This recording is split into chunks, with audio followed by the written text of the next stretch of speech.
സ്വർണ്ണക്കൊള്ളയിൽ ദേവസ്വം മന്ത്രിയുടെ രാജി ആവശ്യപ്പെട്ട് ബി.ജെ.പി. തിരുവില്ലാമല പഞ്ചായത്ത് കമ്മിറ്റി പ്രതിഷേധം സംഘടിപ്പിച്ചു. പ്രതിഷേധ പ്രകടനത്തിൽ നൂറുകണക്കിന് പ്രവർത്തകർ പങ്കെടുത്തു. ശബരിമലയിലെ സ്വർണ്ണക്കൊള്ളയിൽ മുഖ്യമന്ത്രി പിണറായി വിജയനും ദേവസ്വം മന്ത്രി വി.എൻ. വാസവനും രാജിവെക്കണമെന്നാവശ്യപ്പെട്ടാണ് ഭാരതീയ ജനതാ പാർട്ടി തിരുവില്ലാമല പഞ്ചായത്ത് കമ്മിറ്റിയുടെ ആഭിമുഖ്യത്തിൽ ശനിയാഴ്ച തിരുവില്ലാമല ടൗണിൽ പ്രതിഷേധ പ്രകടനം സംഘടിപ്പിച്ചത്. നൂറുകണക്കിന് പ്രവർത്തകരാണ് പ്രകടനത്തിൽ പങ്കെടുത്തത്. പ്രകടനത്തിന്റെ സമാപനത്തോടനുബന്ധിച്ച് മുഖ്യമന്ത്രിയുടെയും ദേവസ്വം മന്ത്രിയുടെയും കോലം കത്തിച്ചു.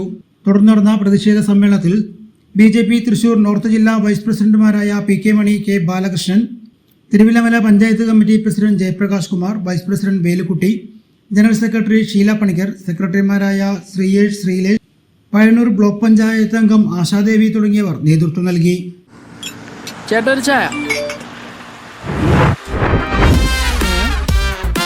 സൂപ്പർ ഫാസ്റ്റ് ആണല്ലോ.